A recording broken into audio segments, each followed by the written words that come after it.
Guys, Andrew here and welcome back to Drew Tutorial. And guys, if you're using dark mode on your Windows and let's say you're currently using WhatsApp as well and you like to put WhatsApp in dark mode, then I'm going to show you how easy it is.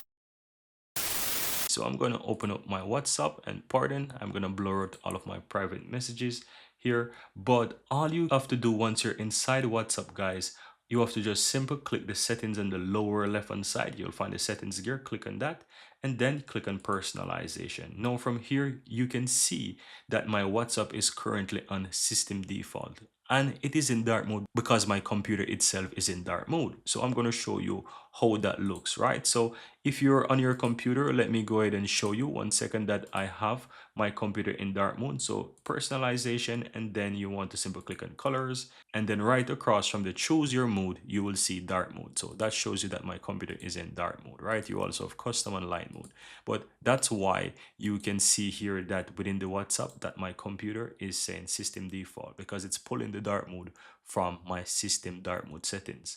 However, if that's not the case and you want to keep your computer in light mode but you want to have WhatsApp in dark mode, basically all you have to do is just go ahead and change to whichever mode you want. So you can see that it has the dark mode, you have the light mode, and you have system default. So that's all there is to it, guys. Very easy and very simple. Just select the dark mode and you will have your WhatsApp in the dark mode, right? But as I said, my computer is in system default and that makes it fine as well. Once you select the option WhatsApp, just go ahead and select OK. WhatsApp will relaunch and it will basically put into the dark mode for you. Here you have it, guys. I really hope you found value within this video, and if you do, don't forget to take a moment to give this video a like and hit that subscribe button so that you'll never miss out when I release future videos just like this one. Thank you guys for watching and see you next time.